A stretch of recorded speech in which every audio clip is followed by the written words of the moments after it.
Graças a Deus. Amém. Você trouxe a Bíblia, né, irmão? Mas nessa noite, Deus às vezes coloca no coração uns temas interessantes, sabe? Eu falei, Senhor, é isso mesmo?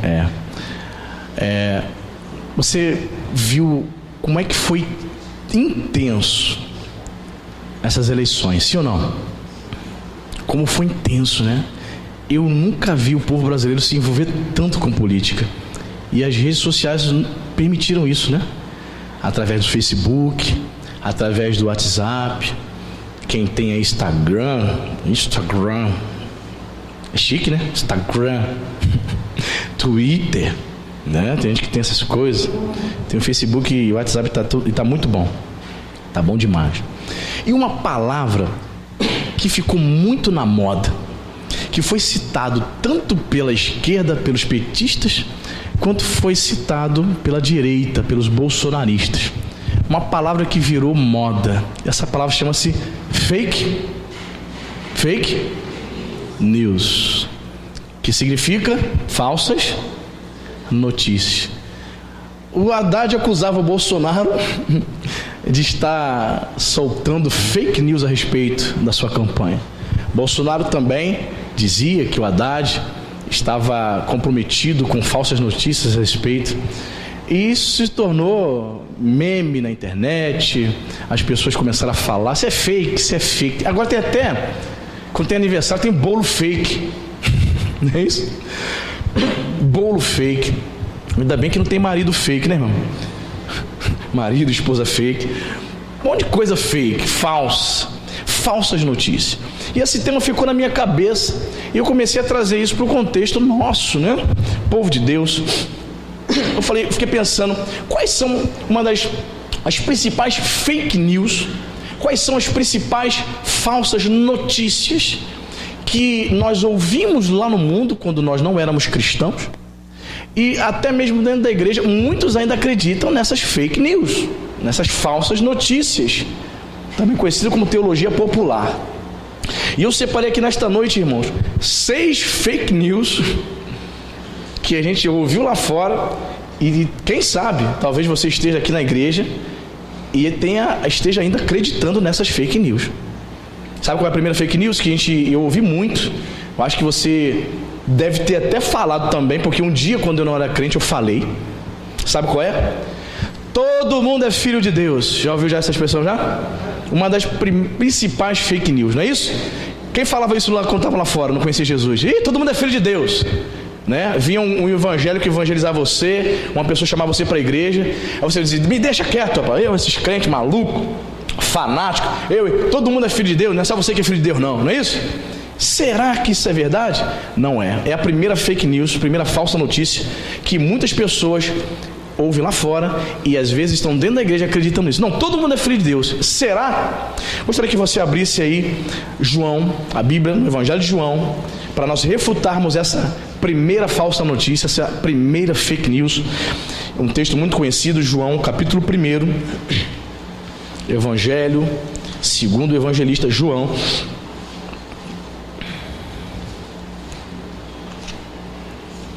Capítulo 1, versículo 12, que vai refutar essa fake, esta falsa notícia. Você achou João 1,12? Diz a palavra de Deus: mas a todos quantos o receberam, deu-lhes o poder de serem feitos filhos de Deus, a saber, aos que creem no seu nome. Veja o que Jesus está dizendo. A todos quantos receberam, João dizendo, né? Deles o poder de serem feitos filhos de Deus.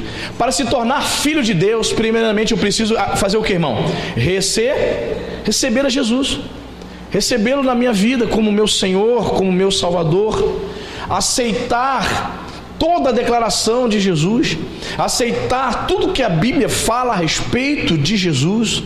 De que Ele é Filho de Deus, de que Ele ressuscitou, de que Ele nos amou, de que Ele se entregou na cruz. Amém, queridos? É dedicar toda a vida a Ele. Então muitas pessoas dizem assim, mas eu sou filho de Deus também, só porque ela acredita que Deus existe. Acreditar que Deus existe não torna um indivíduo filho de Deus.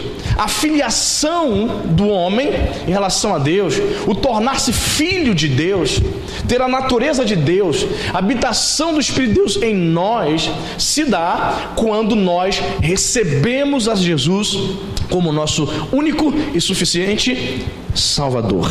Mas a todos quantos o receberam, Ele deu-lhes o poder, Ele deu o direito de serem feitos filhos de Deus. Pastor, então as pessoas que não aceitam Jesus, que não assumem uma aliança, um compromisso com o Senhor Jesus, elas são o que, pastor? Elas são criaturas. As Escrituras nos revelam que essas pessoas, elas não se tornaram filhas, são seres distanciados de Deus, sabe, distantes de Deus, e a Bíblia vai dizer que sobre elas existe a ira de Deus, e essa ira só é removida quando o indivíduo aceita a obra expiatória de Jesus Cristo. E Paulo vai nos dizer através das suas epístolas que quando nós aceitamos a Jesus como o único e suficiente Salvador, nós somos justificados pela fé. Amém, irmão? O que é ser justificado? É ser declarado justo. Quando o indivíduo recebe a Jesus, Deus olha para você e declara você justificado. Você é justo, você foi lavado, remido pelo sangue. Você entende isso, irmão? Ou seja, toda a culpa, todos os nossos pecados são encravados na cruz do Calvário. Diz lá o Antigo Testamento que os nossos pecados são lançados no mar do esquecimento. Deus esquece. Diz a Bíblia que nós somos nova criatura. As coisas velhas já passaram, eis que tudo se faz novo. 2 Coríntios 5,17. Amém, queridos? A todos quantos receberam. Só que muitas pessoas vivem e acreditam nesse fake news. Oh, que isso, você é crente? Eu também sou filho de Deus, deixa eu viver a minha vida aqui. Você já ouviu já? Eu sou filho de Deus. O cara lá no barzinho, tomando todas, bêbado, o cara usa drogas, né? Totalmente distante das coisas de Deus. Aí eu sou filho de Deus também, só porque ele acredita que Deus existe. Acreditar que Deus existe não significa e não torna você filho. É necessário receber. Quando nós o recebemos, Ele nos dá o poder, o direito de sermos filhos de Deus. E vai de complementar o versículo, a saber, aos que creem no seu nome. Na teologia joanina, crer não se limita apenas a acreditar em Deus. Crer significa assumir um compromisso com Ele. E eu estava pregando por esses dias, não me lembro qual culto, estava falando sobre aliança, né? A palavra aliança, né, ela vem do termo berit, que significa pacto, acordo. Através do seu sangue, Jesus faz um acordo conosco. Olha que bacana. Jesus faz um acordo, um pacto comigo. Que interessante. A parte dele no acordo já foi feita. Como, pastor? Ele já morreu na cruz, amém, irmão? Qual é a tua e a minha parte nesta aliança, neste acordo? É aceitar e decidir receber a Jesus como Salvador, amém? Ser recíproco no chamado para ser discípulo do Mestre. Quem está entendendo? Então essa ideia de dizer que todo mundo é filho de Deus é uma fake news mediante as Escrituras. Receber Jesus, irmãos, é receber a sua doutrina, é receber seu senhorio, ok? Por quê que eu digo isso? Porque eu percebo que muitas pessoas são simpáticas ao Evangelho. Existem muitas pessoas que veem a igreja, ela é simpática, ela gosta do louvor, gosta de ouvir a palavra, ela gosta daquele ambiente de igreja. Só que ela só frequenta, mas ainda não tomou a decisão de assumir um compromisso com Jesus. Tudo é muito bonito, tudo legal, mas quando se fala de compromisso, de formar uma aliança, ela fala, não, pastor, agora não. Estou ainda esperando Jesus tocar em mim. E eu sempre costumo dizer que não fique esperando cair um raio do céu, irmão. Não fique esperando esse toque, um raio. Não. Todas as vezes que você está ouvindo a palavra de Deus, Jesus já está chamando você, amém? E todas as vezes que você diz não, você está recusando o chamado dele. A todos quantos receberam deles o poder de serem feitos filhos de Deus, somente aquele que o recebe, amém? Segunda fake news. Quantos aqui já ouviram falar ou já disseram isso? Todos os caminhos levam a Deus. Quantos já ouviram isso? Quantos já falaram isso? Todos os caminhos levam... Você já ouviu isso? É impressionante. Uma das maiores fake news que existe, uma das maiores falsas notícias. E qual é o texto que eu quero refutar essa mentira? João 14:6, que é também um versículo que todo mundo recita de cor. Esse versículo refuta, Jesus falando, tá? Refuta esta fake news, essa mentira, essa falsa notícia. Evangelho de João, capítulo 14, versículo 6, diz a palavra: respondeu-lhe Jesus: eu sou o caminho, a verdade e a vida. Ninguém vem ao Pai senão por mim. Ninguém pode chegar a Deus senão por Jesus. É interessante isso, né? Todos os caminhos levam a Deus. É uma mentira. Eu só posso chegar a Deus através do Senhor Jesus. Existe uma música antiga de um grupo chamado Rebanhão, no qual o líder era o Carlinhos Félix. O pessoal da antiga lembra? E tinha uma música que dizia assim: todos os caminhos menos um levam a lugar nenhum.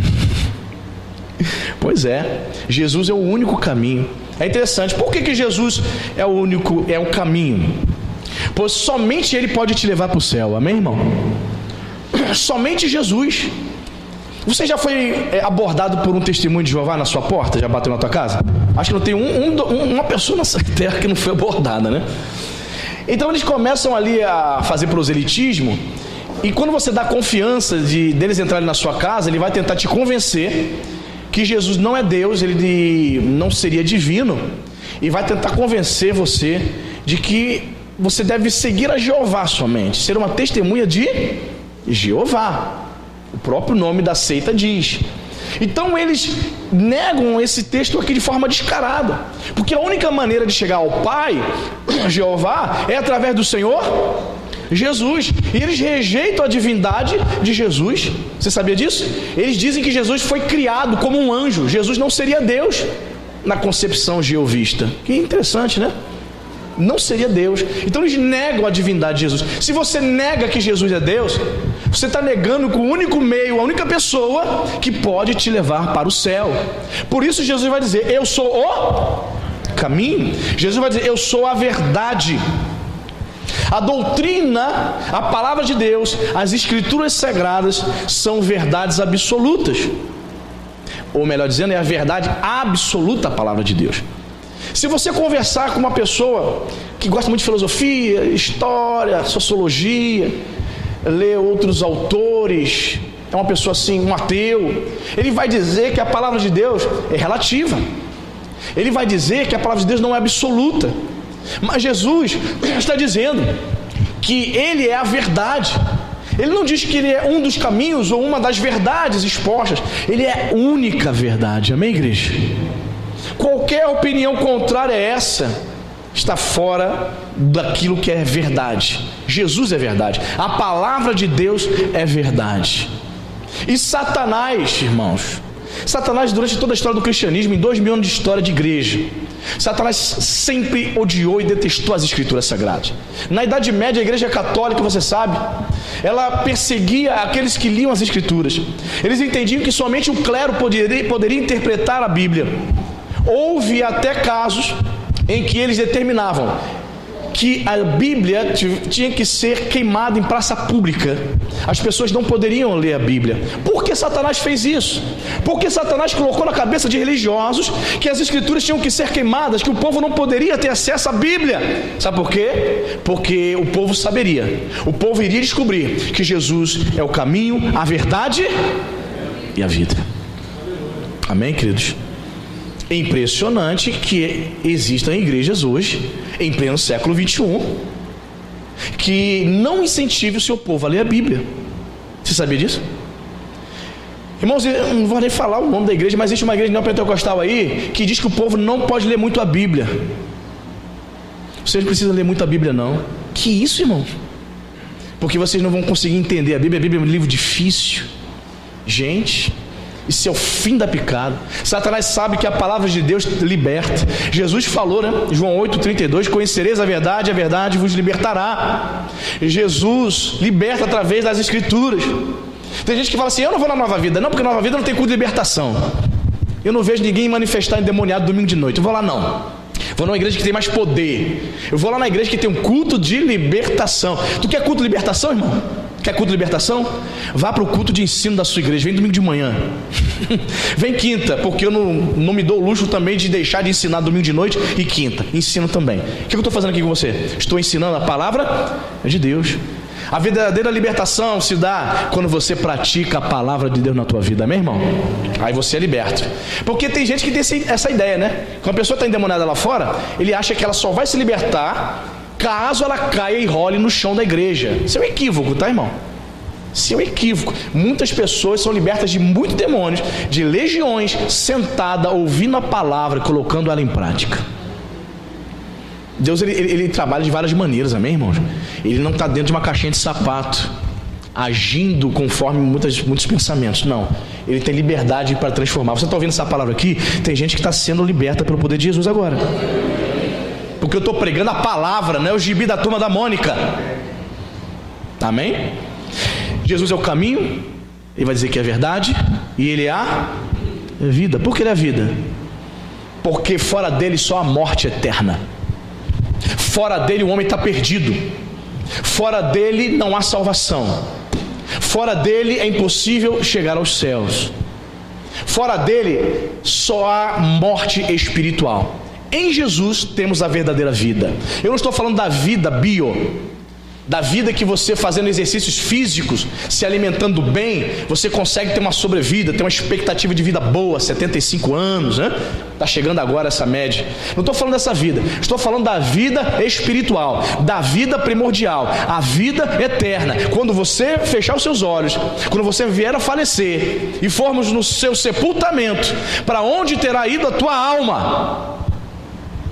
Em Jesus a tua alma vai para o céu, amém, irmão? Quando você recebe Jesus, a tua alma vai para o céu. Então ele vai declarar. A segunda grande mentira é essa: todos os caminhos levam a Deus. Fake news, mentira. Jesus é o único caminho, a verdade e a vida. Terceira, você já ouviu ou já disse isso? Terceira grande fake news, terceira grande falsa notícia: eu não acredito no inferno não. O inferno é a... Você já falou isso já? Ser sincero. O Andrezinho falou várias vezes, né, André? Olha lá. Sabendo. As pessoas falavam, Andrezinho, vamos para a igreja aí. Andrezinho, inferno é aqui. Andrezinho. Muitas vezes evangelizando aí na rua, irmão. A gente falava de Jesus para as pessoas: vamos lá na nossa igreja, nós vamos ter um culto lá da família, vai ser uma bênção e tal. Aí o camarada: eu não acredito nesse negócio de céu e de inferno, não. Estava até evangelizando aqui no 15 de novembro, a gente sabe, para evangelizar. O camarada não acredita nesse negócio, não. O inferno é aqui mesmo. Será, irmão? Inferno com praia, búzios, churrasco, picanha. Que inferno é esse? Mal equívoco. A Bíblia fala sobre inferno, né? Alguns domingos atrás nós pregamos sobre o inferno. Então essa fake news a gente precisa refutar. O inferno é aqui? Será? É mentira. Lucas capítulo 16, vamos lá na Bíblia para refutarmos essa notícia falsa, esse fake news. O inferno é aqui não, mano. Se fosse aqui, samba, pagode, carnaval, será? Claro que não, irmão. Cerveja, uísque, vodka, balada. Lucas 16, verso 22. Vamos ler o versículo 19 para entender, né, o contexto melhor. Lucas 16, 19. É a história do rico, né? E do mendigo, do Lázaro. Você achou? Lucas 16, 19. Ora, havia certo homem rico que se vestia de púrpura e de linho finíssimo e que todos os dias se regalava esplendidamente. Havia também certo mendigo chamado Lázaro, coberto de chagas, que jazia à porta daquele e desejava alimentar-se das migalhas que caíam da mesa do rico. Até os cães vinham lamber-lhes as úlceras. Aconteceu, morreu o mendigo e ser levado pelos anjos para o seio que seria o paraíso, tá? Morreu também o rico e foi sepultado. Veja o que aconteceu. Morreu o mendigo e a alma dele foi levada pelos anjos para o paraíso. Morreu também o rico, e a Bíblia não diz que anjo veio levar ele, diz que ele foi sepultado. Verso 23. No inferno, repita comigo, no inferno, estando em tormentos, levantou os olhos e viu ao longe Abraão e Lázaro no seu seio, lá no paraíso. Então clamando disse: Pai Abraão, tem misericórdia de mim, manda Lázaro que molhe em água a ponta do dedo e me refresque a língua, porque estou atormentado nesta chama. Disse, porém, Abraão: Filho, lembra-te de que recebeste os teus bens em tua vida, e Lázaro igualmente os males. Agora, porém, aqui ele está consolado, tu está em tormentos. Portanto, dizer que o inferno é aqui é uma mentira. Não tem inferno, carnaval, balada, vodka, cerveja, prostituição, sexo ilícito. O inferno, diz nas Escrituras, Jesus nos revela que é um lugar de tormentos. Existem pessoas que não acreditam no inferno, né? Só que quem está contando dando esse testemunho dessa realidade espiritual é o próprio Cristo. O inferno não é esse aqui não. Existe um lugar terrível para onde as almas ímpias irão. As almas que rejeitam o senhorio de Jesus Cristo irão. Então, uma das grandes mentiras de Satanás é tentar convencer o homem de que ele não existe. Ele tenta convencer o homem de que o próprio Satanás não exista. Quando ele não consegue isso, ele tenta convencer o homem de que o inferno não existe, de que o inferno é aqui. Não é, irmão. Simplesmente não é. Existem pessoas que dão cabo das suas próprias vidas, pessoas que se suicidam. E quando determinadas pessoas tentam se suicidar, algumas relatam, quando elas conseguem às vezes escapar daquela tentativa de suicídio. Infelizmente eu tive um tio que há 11 anos atrás cometeu suicídio. Ele era viciado em drogas, né? E não conseguia largar as drogas. Ele deu cabo da sua própria vida. Mas antes dele tirar a própria vida dele, ele tinha tentado se matar 5 vezes. O irmão caçula da minha mãe. E nessas 5 vezes, sabe quem chegava na hora e via ele tentando se enforcar no chuveiro? A minha avó, uma senhora de idade. Hoje ela vai fazer 90 anos agora em fevereiro. Então há 11 anos ela tinha o quê? Quase 80, né? 78. Ela chegava na hora e falava: meu filho, abraçava ele, tirava ele dali. E ele chorando e falando assim: da próxima vez a senhora não vai conseguir impedir que eu tire a minha própria vida. E normalmente pessoas que estão prestes a tirar as suas próprias vidas, muitos contam, né, quando conseguem escapar, de que houve vozes dizendo o seguinte: vai lá, se joga debaixo desse caminhão, se joga da ponte de Niterói. Tem vídeos aí na internet, no YouTube, né? Camarada se jogando da ponte de Niterói, se suicidando. Circulou no ano passado, não sei quantos viram, o vídeo de um camarada que estava tendo uma decepção amorosa, ele fazendo uma live ao vivo. Quantos viram isso? Olha, falando para a namorada: eu tô aqui, ó, você não me quis, ó, eu vou me jogar. Jesus Cristo. Quem está mandando o camarada tirar a vida dele? Se não Satanás. Satanás leva a pessoa durante toda a sua vida a acreditar que não existe um inferno, que o inferno é aqui, para lá no final tentar levar a alma dela exatamente para lá. A terceira grande mentira, a terceira grande fake news é dizer que o inferno é aqui. Não é aqui. É um lugar terrível para onde as almas dos ímpios estão indo. Quem está entendendo? Amém? Quarto fake news. Eu ouço muitas pessoas, principalmente pessoas que desanimaram na fé. Aí você vai lá tentar conversar com ela para ver se ela volta para os caminhos do Senhor. Ela fala uma grande fake news. Ela se convenceu de que é verdade. Ela diz assim: ah, pastor, para ser crente não é preciso ir para a igreja, não. Você já ouviu isso já? Você mesmo já falou, né? Algumas vezes, né? Quando você não servia ao Senhor. Ah, para ser crente não precisa estar na igreja. Não é isso que a gente pensa? Será que é verdade isso? Abra sua Bíblia em Hebreus 10, 25.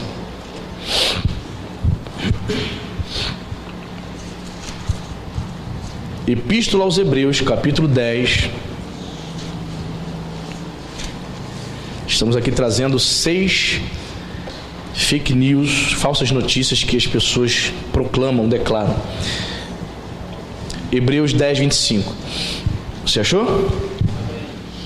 Olha o que o autor da Epístola aos Hebreus diz para essa igreja, para esses crentes. não deixemos de congregar-nos, como é costume de alguns. Antes, façamos admoestações, e tanto mais quanto vedes que o dia se aproxima. Olha a ordem dele: não deixe de congregar, não deixe de se ajuntar como igreja. O que estava acontecendo aqui, o contexto aqui, irmãos, dessa igreja? A igreja era composta basicamente de hebreus, de judeus. Então havia uma perseguição muito intensa por parte dos judaizantes, por parte do Império Romano. Então eles estavam com medo de serem perseguidos, presos, mortos por conta da fé. E o que aconteceu? Eles deixaram de se juntar, eles deixaram de se unir, de congregar para cultuar o Senhor. Todo mundo ficava com medo, ninguém se reunia mais. Interessante que era uma boa desculpa, sim ou não? Vamos supor que você sabe que hoje tinha Santa Ceia e culto na sua igreja, perfeito? E vamos supor que você soubesse que Araruama, o centro, estivesse muito agitado, e se alguém visse você com a Bíblia na mão, poderia prender você ou agredir você. Seria justo e até coerente você dizer assim para sua esposa: hoje vamos não, querida, está muito complicado, está havendo perseguição aos crentes aí, tem um pessoal que não gosta de cristão, disse que se vê alguém indo para a igreja com Bíblia na mão, vai tacar pedra, vai agredir, vai passar por cima com o carro, eu não vou sair de casa não. Seria uma boa desculpa, não seria? Pois é, mesmo com o argumento de que havia perseguição a esses crentes, o autor da Epístola aos Hebreus diz: não deixe de congregar. Por quê, irmão? Porque quando você congrega, você vem à casa de Deus, você ouve a palavra que te sustenta e que te alimenta, irmão. Quando você vem à casa de Deus, essa comunhão com os irmãos é vital para a tua vida espiritual. É isso que te alimenta espiritualmente.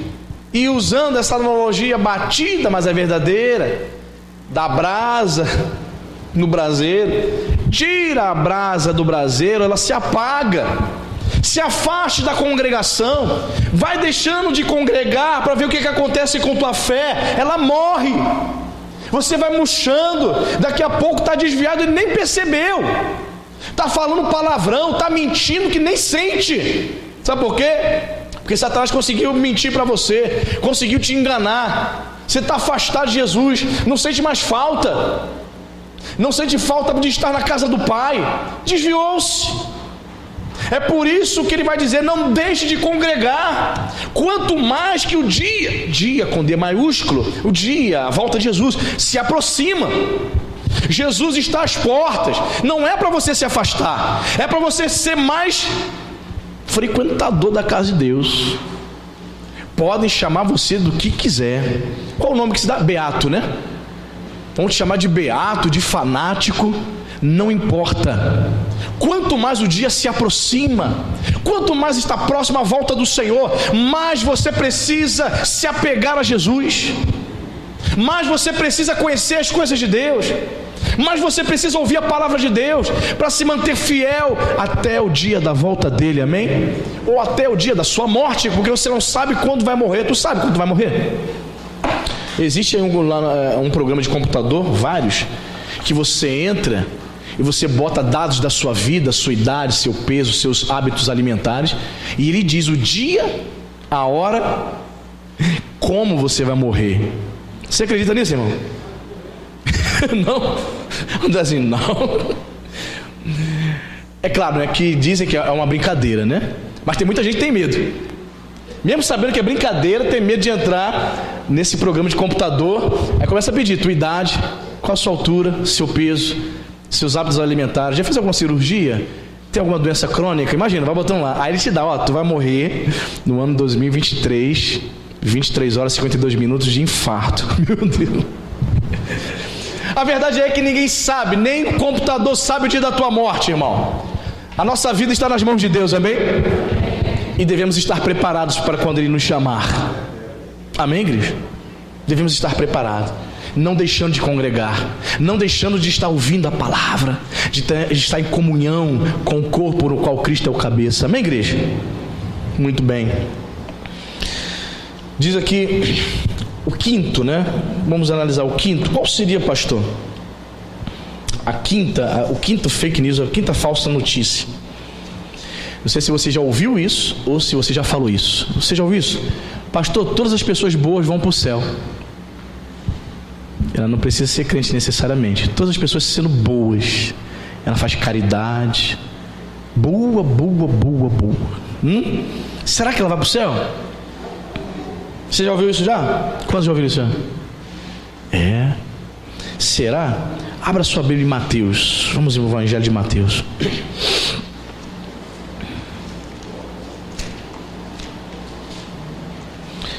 Palavras de Jesus, irmãos. Mateus 7.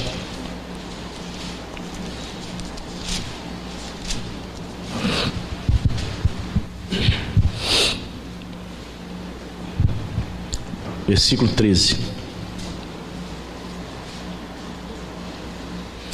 Olha que interessante. Jesus diz o seguinte, Mateus 7,13: entrai pela porta estreita, larga é a porta e espaçoso o caminho que conduz para a perdição, e são poucos, muitos os que entram por ela, porque estreita é a porta e apertado o caminho que conduz para a vida, e são poucos os que acertam. Olha que interessante, Jesus está dizendo, irmãos, que são poucos que vão para o céu. E não é porque as pessoas fazem boas obras, porque a pessoa boazinha que vai para o céu. Efésios 2,9, Paulo vai dizer que a salvação é um dom de Deus, é pela fé, não vem de obras para que ninguém se glorie. Olha o que Paulo nos ensina, que a salvação, ela não vem mediante as obras, por você ser bonzinho, entregar a cesta básica no orfanato, ajudar o mendigo na rua. Não! E Paulo vai dizer o porquê. Por quê? Para que ninguém se vanglorie. A salvação é pela fé mediante Cristo. Ok? E Jesus, nesse texto aqui, ele vai dizer, irmãos, que existe uma porta larga e um caminho espaçoso, e muitos vão entrar por ela. Muita gente que vem na igreja, mas não quer compromisso com o reino, vão adentrar nesta porta larga. E Jesus vai dizer que existe uma porta estreita, o caminho apertadíssimo, mas que vai te conduzir à vida eterna. Amém, igreja? É interessante isso. E essa palavra aqui final aqui dele, na parte final do versículo, nos dá um certo arrepio, não é isso? E são poucos, olha, são poucos. Você entende porque você olha uma congregação na igreja, você vê poucos fiéis? Você vê poucos que realmente levam a sério. Não é a maioria que vai ser salva. Poucos, é a minoria. Ah, pastor, eu dei o dízimo na igreja. E daí? Eu me batizei na igreja. E daí? Eu cantei. A Anitta canta também. E daí?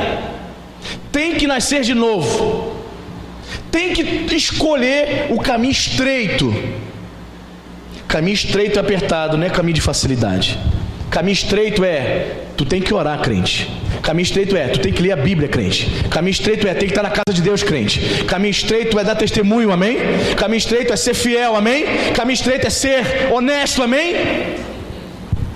Crente dando volta nos outros, dando cambalacho, mente na declaração do imposto de renda.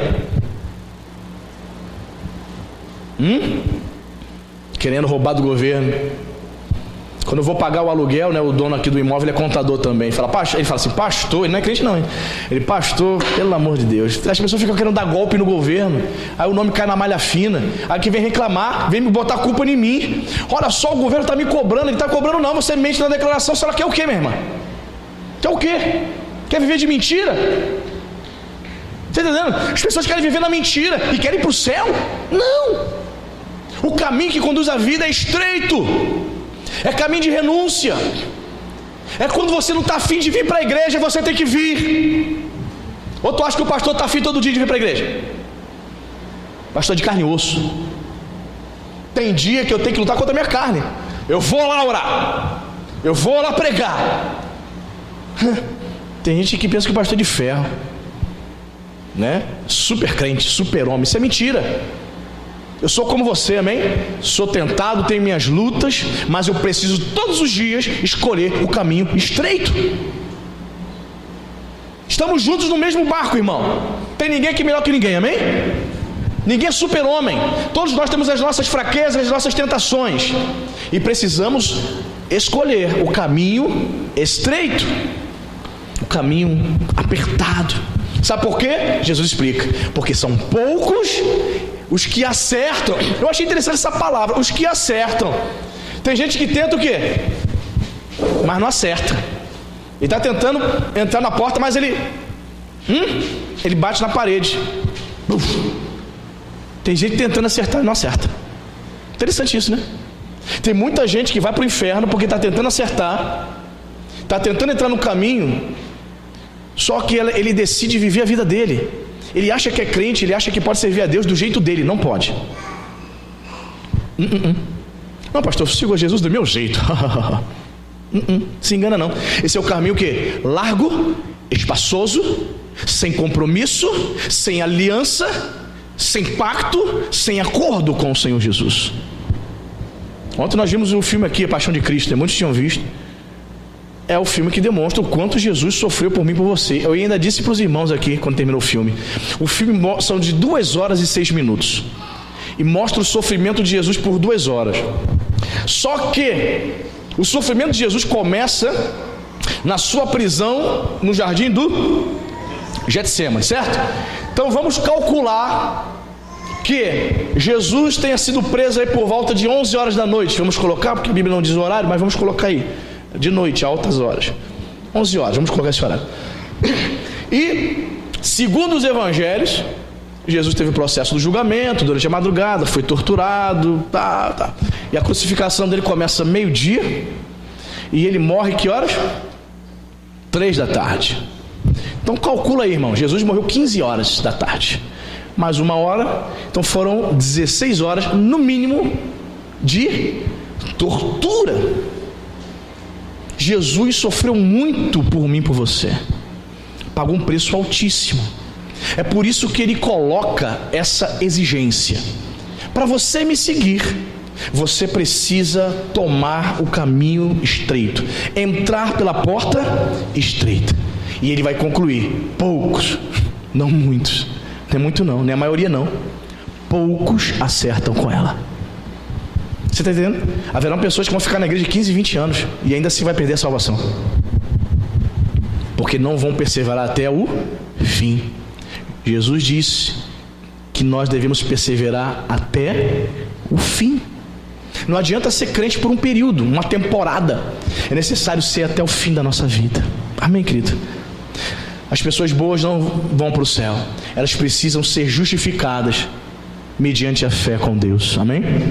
E, por último, a fake news. Essa fake news que eu vou dizer aqui, essa notícia, ela ficou muito em voga nos últimos dias aí, por conta das feministas. Você já ouviu essa frase? Meu corpo, minhas regras. Foi a frase das feministas se declarando. Qual o contexto dessa frase, pastor?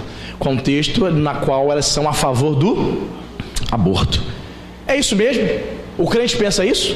O crente deve concordar com isso? Meu corpo, minhas regras? Então vamos refutar essa mentira, essa fake news aí, abrindo as escrituras em 1 Coríntios capítulo 3.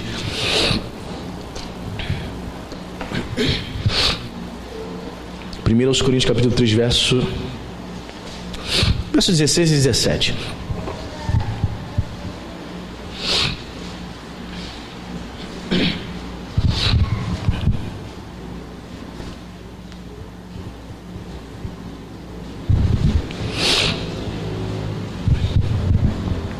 Você achou? 1 Coríntios 3,16 diz: olha a pergunta de Paulo, uma pergunta retórica: não sabeis que sois santuários de Deus e que o Espírito de Deus habita em vocês?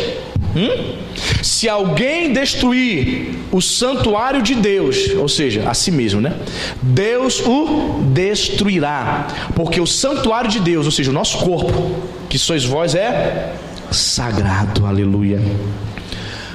Não é simplesmente o seu corpo, As Escrituras dizem que o nosso corpo pertence ao Senhor. Por quê? A Bíblia chama aqui o nosso corpo de santuário de Deus, morada de Deus. Somos habitação do Espírito Santo. E para as pessoas que destroem o seu corpo com imoralidade, sexo ilícito, com drogas, com inveja, com o coração contaminado pelo ódio, pela mágoa, essas pessoas estão destruindo o seu próprio corpo. Há uma palavra aqui de sentença de Deus, verso 17: se alguém destruir o santuário, ou seja, o seu próprio corpo, Deus o destruirá. Como assim, pastor? Deus vai destruir esse indivíduo? Como que ele destrói?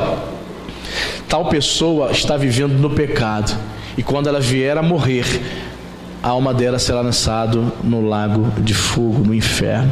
E no final dos tempos ela vai ressuscitar com um corpo sem glória, para, em definitivo, passar a eternidade no lago de fogo. Deus o destruirá. É interessante, né? Todas as vezes que eu vejo esse versículo aqui, eu lembro de um episódio que eu vivi na minha vida, há uns mais de 20 anos. Eu trabalhei numa fábrica. Aí tinha um rapaz que era meu xará, chamava-se Anderson, né? O apelido dele era Concreto. Não me pergunte por quê. Anderson Concreto. E todo mundo sabia, ele falava para todo mundo que fumava maconha. Ele era viciado em maconha. Ele falava para todo mundo na fábrica: cheguei em casa hoje, fumei um baseado bem grande, fiquei relaxado. Eu falei: tu acha bonito isso, né, cara? Aí eu comecei a evangelizar ele. Comecei a falar de Jesus para ele e tal. Aí ele falou assim: ô irmão, poxa irmão, ele me chamava de irmão, ô irmão, que há, cara? Quer dizer que não posso fumar meu baseado? Por que eu não posso fumar? Me prova na Bíblia onde está escrito: não fumarás maconha. Falei: o concreto, o negócio é o seguinte: a questão é que não existe nas Escrituras não fumarás, até porque as Escrituras foram escritas antes de existir o consumo de tabaco ou de maconha, do fumo, certo? O cigarro é uma invenção do século XVI, perfeito? Então, nas Escrituras, 2000 anos atrás, a Bíblia foi escrita, não tinha o não fumarás. Mas temos aqui essa palavra. Eu estava com ele assim na linha de produção, eu consegui um tempo, peguei a Bíblia e abri para ele, aqui, se alguém destruir o santuário, e eu li numa versão da linguagem de hoje, mais moderna, aí estava escrito: se alguém destruir o seu corpo, Deus destruirá você. Aí ele ficou olhando assim, não tinha visto nunca isso não. E aí ele ficou assim, eu tinha comprado a Bíblia naquela semana. Ele: muito interessante, me dá essa Bíblia aí que eu vou ler. Aí ele pegou minha Bíblia e levou para casa. Falei: toma, de presente, novinha. Ele pegou. Achei interessante, nunca tinha visto isso. Interessante, vou tentar parar de fumar maconha. Porque ele falava assim: eu chego em casa, sento, faço meu cigarro de maconha e fico relaxado, é tão bom. Falei: cara, parece que é bom, mas não é. Você está destruindo o seu corpo. Um cigarro de maconha equivale a fumar como se você estivesse fumando 400 cigarros comuns de uma vez só. O poder de destruição da maconha. E eu falei aqui pela palavra de Deus para ele. Aí ele ficou, se nunca tinha ouvido falar nada a respeito. Então, quando nós destruímos o nosso corpo com imoralidade, com drogas, tudo aquilo que você faz mal ao seu próprio corpo, o que você faz? Por exemplo, há pessoas que são viciadas em remédios, elas se viciam em determinados remédios, né? Ninguém mandou, ninguém receitou. Do nada, ela vai começar a tomar remédio, está destruindo o seu próprio corpo. Remédio para dormir. Não houve uma receita médica, não foi médico que mandou, por conta própria, sabe? Há pessoas que destroem o seu corpo de outras maneiras, né? Há mulheres que conseguem ficar sem um ginecologista anos, 2, 3, 4, 5 anos, e o corpo dela ali, aí quando vai ver, tem um mioma desse tamanho. Não vai se cuidar. A irmã fez assim para mim: pastor, a gula também é uma maneira de você destruir o seu corpo. Por que a Bíblia condena tanto a gula? Nos tempos bíblicos, os imperadores romanos, eles tinham os hábitos, né? Tinham um hábito terrível de colocar banquetes enormes nos palácios. E eles convidavam os seus mais allegados, e eles comiam, bebiam vinho, comia, orgia, sexo, imoralidade, comendo. Quando eles estavam fartos e tinha mais comida para comer, o que os imperadores faziam e aconselhavam os seus pares a fazer? Eles colocavam o dedo na garganta, vomitavam toda a comida para voltar a comer. Eles faziam isso de uma forma assim natural, para eles isso era normal. A gula é um pecado, é uma forma de destruir o corpo. Você tem que cuidar do seu corpo, amém, irmão? Tem gente que não cuida do seu corpo, dorme mal, alimenta-se mal. Às vezes a gente deixa para se despertar depois dos 40, né? Já está todo ruim. Cuide do santuário. Você é santuário de Deus. Você é morada do Espírito Santo. Meu corpo, minhas regras, é uma fake news do inferno. Seu corpo pertence ao Senhor. Engravidou, minha irmã, foi uma gravidez indesejada? Nunca, jamais pense em abortar essa criança. Teu corpo pertence ao Espírito Santo, amém, irmão? As pessoas ficam tentando provar a lei do aborto, né? Por que não incentiva as mulheres a fazer uma laqueadura para não ter mais filho? Por que não incentivam os homens a fazer uma vasectomia? Mas é mais fácil matar um ser vivo, né? É impressionante. É covardia. Muitas mulheres vão para o inferno, vão perder a salvação, porque são assassinas. E, gente, eu conheço gente com 8, 9, 10 filhos, já fez no mínimo 5, 6 abortos. Você consegue entender uma mulher que tem já 9, 10 filhos, já fez 5, 6 abortos? Pastor, essa mulher está destruída, né? Verdade. O corpo dela, ela destruiu o seu corpo. Então as escrituras sagradas, elas não afirmam e não aprovam essa falsa notícia. Meu corpo, minhas regras, é uma falsidade, é uma mentira. O nosso corpo pertence ao Senhor, amém, irmão? É por isso que a palavra de Deus, ela abomina a imoralidade. É por isso que os jovens precisam se guardar e casarem santos, castos. Não pode ter relação sexual antes do casamento. A Bíblia chama de fornicação. Quem está entendendo? Amém? Você guardou tudo? Você anotou todas essas falsas notícias? Amém? Que Deus possa abençoar a tua vida de maneira rica e abundante. Amém?